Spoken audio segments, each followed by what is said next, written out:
आज आपको सुनाने जा रहे हैं अमावस्या की कहानी। तीन पनौती अमावस्या व्रत कथा। एक गांव में सास बहू अकेले रहते थे। उनका बेटा विदेश में कमाने के लिए गया हुआ था और सास और बहू दोनों अच्छी तरह से रहते थे। दोनों एक दूसरे का ध्यान रखते थे। एक दिन बहू ने खाना नहीं खाया तो सास ने बहू से पूछा, आज तुमने खाना क्यों नहीं खाया? तो बहू ने कहा, सासू माँ, आज मेरा तीन पनौती अमावस्या का व्रत है, इसलिए मैंने खाना नहीं खाया। तब सासू ने कहा कि ये कौन सा व्रत होता है और इसके करने से क्या फल मिलता है, मुझे भी समझाओ, मुझे भी इसके बारे में बताओ। सासू माँ ने तीन पनौती अमावस्या का व्रत करने से बहुत पुण्य मिलता है, घर में अन्न धन बना रहता है, सुख शांति रहती है और अटल सुहाग भी मिलता है और पुत्र की भी प्राप्ति होती है। इस व्रत में प्रत्येक वर्ष अलग अलग खाना खाया जाता है और विष्णु भगवान के मंदिर में चढ़ावा चढ़ाया जाता है या फिर किसी भी ब्राह्मण को दान किया जाता है। इस व्रत में पहले साल शक्कर घी चावल से बनाकर खाना खाया जाता है। पहले साल व्रत पूर्ण होने के बाद 1.25 किलो चावल और 1 कटोरी घी तथा 1 कटोरी शक्कर का दान किसी ब्राह्मण को दान किया जाता है।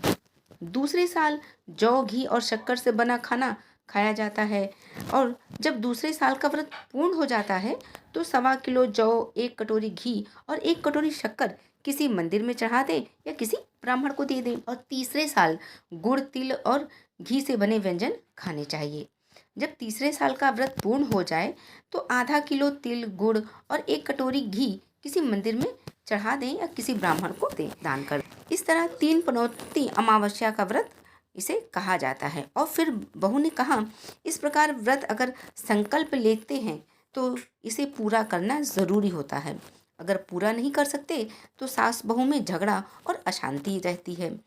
तब सासू ने कहा, मेरी तो उम्र हो गई है, लेकिन तुम यह व्रत करो।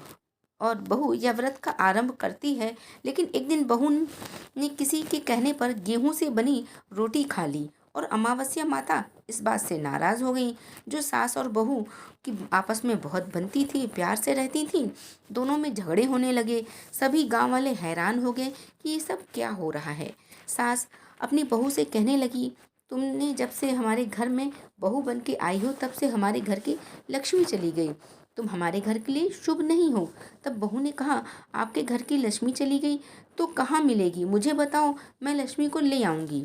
तब सासू ने कहा कि लक्ष्मी तो समुद्र के बीच में भगवान विष्णु के पैर दबाते हुए मिलेगी। तब बहू यह कहकर चली गई कि अब जब तक मैं लक्ष्मी को लेकर नहीं आऊँगी तब तक इस घर में पैर नहीं रखूँगी। इतना कहकर बहू लक्ष्मी की खोज में निकल जाती है। जब बहू लक्ष्मी की खोज में निकलती है तो उसे बीच रास्ते में एक गाय माता मिलती है और बहू से पूछती है कि तुम कहाँ जा रही हो।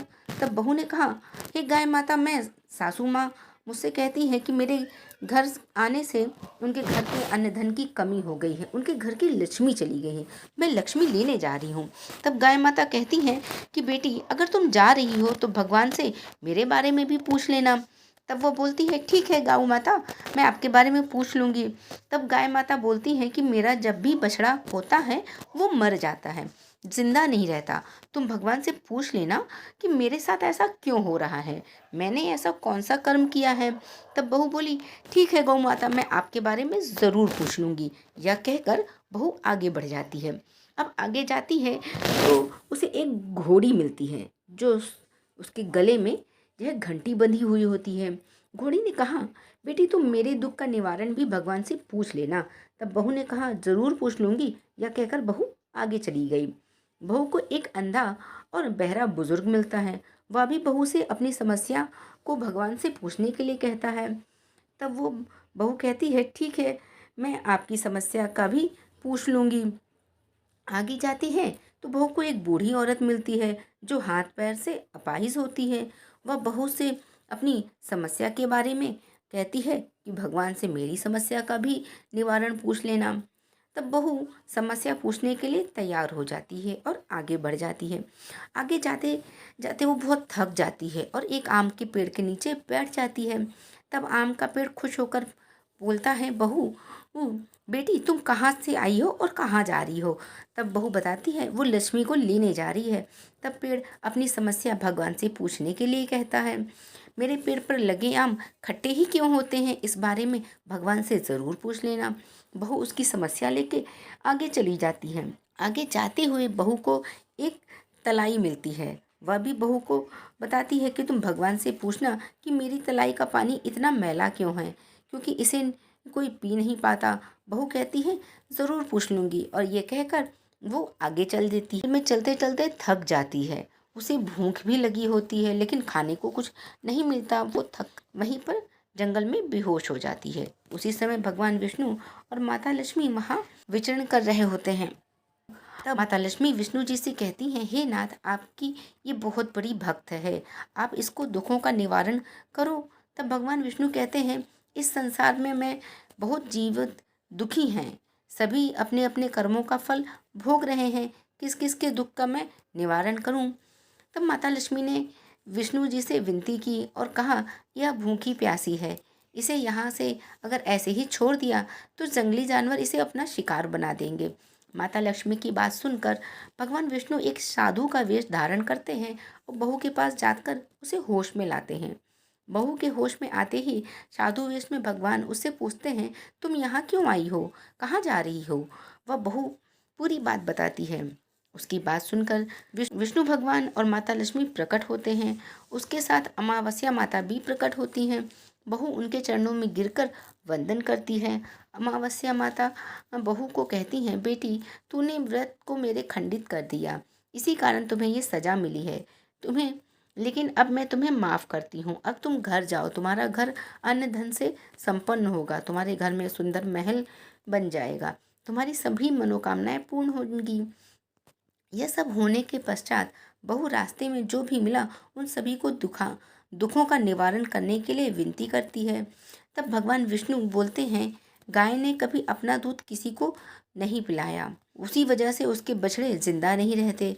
तुम उसका दूध पी लेना, उसके बाद उसे जिंदा रहने लगेंगे। घोड़ी पिछले जन्म में आटा पीसने वाली महिला थी। वह किसी को आटा पीस के नहीं देती, इसलिए उसके गले में चक्की का पाट बंधे हुए हैं। तुम उसके पाट खोल देना, वह बिल्कुल ठीक हो जाएगी। बुजुर्ग कभी भगवान के मंदिर नहीं गया और ना ही उसने भगवान के भजन सुने। तुम उसको मंदिर ले जाना और दर्शन करवा देना, वो ठीक हो जाएगा। बुजुर्ग महिला जो उसके अपनी जीवन में दान पुण्य नहीं किया था, इसलिए उसे यह सज़ा मिली है। तुम उससे दान करवा देना, उसकी विकलांगता भी दूर हो जाएगी। उस आम के पेड़ ने कभी किसी बच्चे को आम खाने को नहीं दिया, इसलिए उसके सभी आम खट्टे होते हैं। तुम उस पेड़ के आम खा लेना, उस पेड़ के आम मीठे हो जाएंगे। तलाई का पानी पिछले जन्म में देवरानी जेठानी थे, वह हमेशा झगड़ती रहती थी, इसलिए उसका पानी मैला और उसका पानी तुम पी लेना, पानी शुद्ध हो जाए। भगवान विष्णु माता लक्ष्मी और अमावस्या माता को नमन करके घर जाने के लिए निकलती है और रास्ते में जो जो मिला उसकी समस्या भगवान के कहे अनुसार दूर करती है। सभी उसे आशीर्वाद देते हैं।